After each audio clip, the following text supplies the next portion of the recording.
नमस्कार। जय माता दी। जैसा कि 19 अगस्त 2024 सोमवार के दिन रक्षाबंधन का पावन पर्व है और इस पावन दिवस का सभी भाई बहनों को विशेष इंतजार रहता है। इसलिए ज्योतिष शास्त्र के अनुसार इस दिन का जो शुभ मुहूर्त है वो मध्याह्न के बाद है, यानी दिन 1:31 के बाद इस रक्षाबंधन को मना सकते हैं।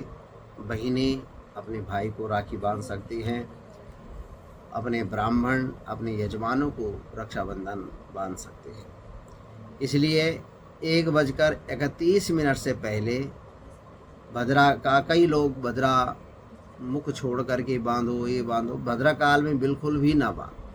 दूसरी बात क्या है कि कई लोग बात करते हैं कि ये तो रक्षाबंधन है और इसमें नहीं बांधे, इसका कोई भद्रा का मुँह नहीं विचार किया जाता है। ये सब बातें देखिए, आज हमारे सनातन धर्म का जो आज ह्रास हो रहा है, ये सब क्यों है?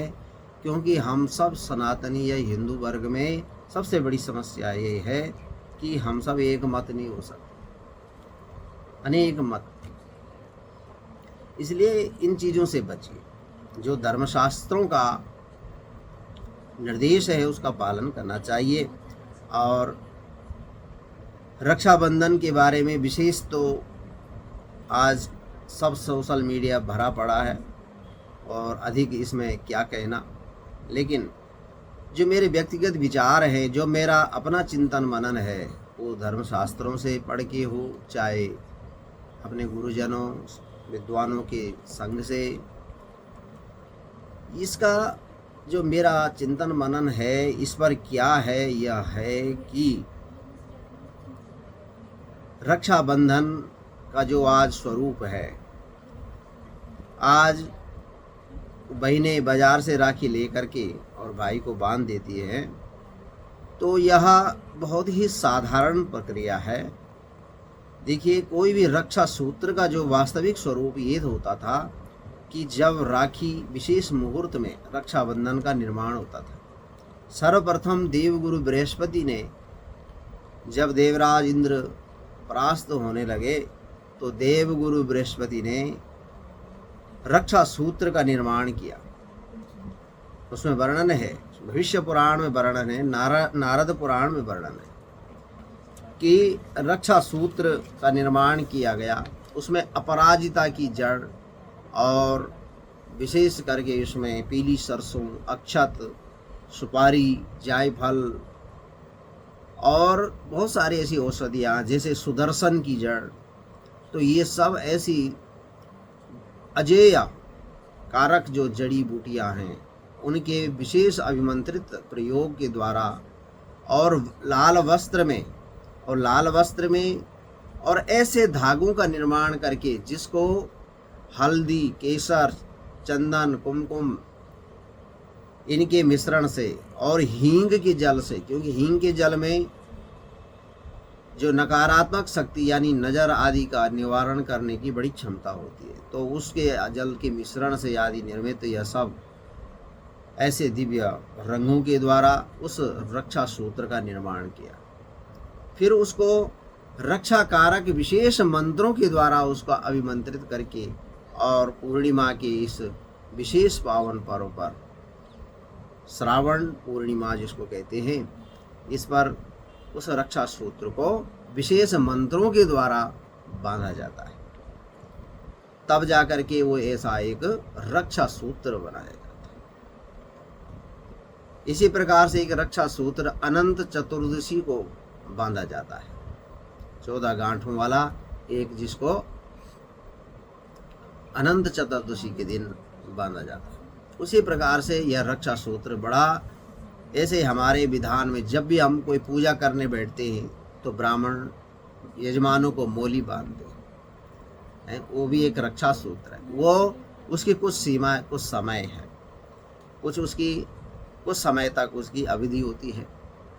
उसी प्रकार मंदिर में जब आप जाते हैं तो ब्राह्मण आपको रक्षा सूत्र बांधते हैं, जिसको मोली कलावा कहते हैं।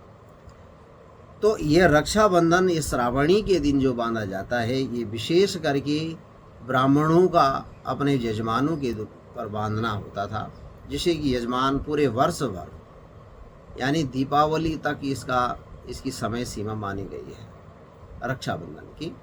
तो अब धीरे धीरे फिल्मों के द्वारा और टीवी सीरियल्स के द्वारा इस रक्षाबंधन का ऐसा प्रसार हुआ कि यह केवल भाई और बहनों के बीच का त्यौहार बनकर रह गया, जबकि हमारे धर्मशास्त्रों में लिखा है कि इंद्र की पत्नी ने इंद्र को बांधा सर्वप्रथम, यानी गुरु बृहस्पति देव।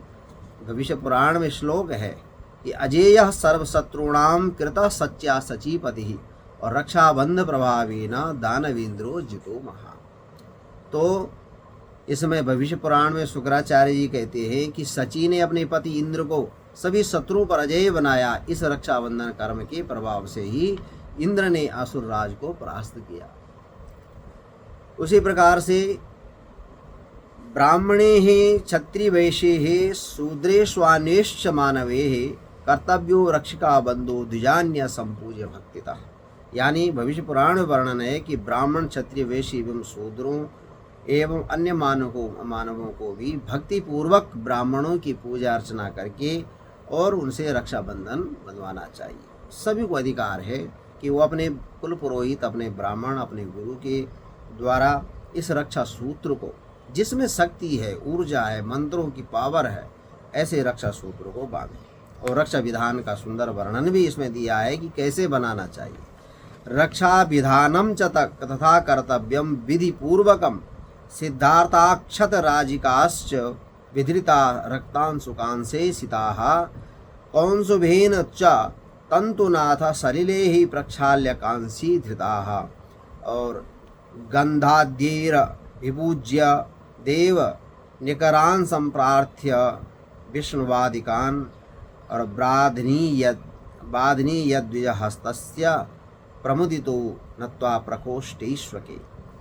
मतलब कि इसमें वर्णन किया गया है कि लाल कपड़े के एक भाग में सरसों अक्षत रख करके इसलिए लाल रंग की सूत्र से बांध दें, उसे जल से प्रोक्षित कर दें और कांस्य पात्र में रख के मंत्रों से उसको प्राण प्रतिष्ठित पूजित करके भगवान विष्णु से मंत्रों के द्वारा प्रसन्न करके और प्रार्थना करके उसका पूजन करना चाहिए, उस रक्षा सूत्र।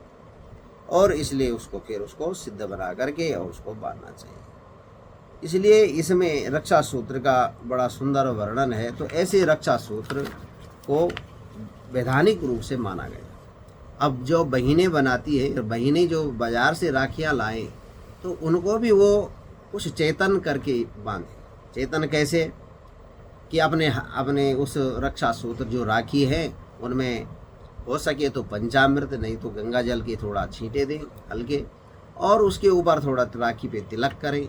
अगर तिलक, केसर, हल्दी, कुमकुम इन तीन वस्तुओं का तिलक हो तो अति उत्तम।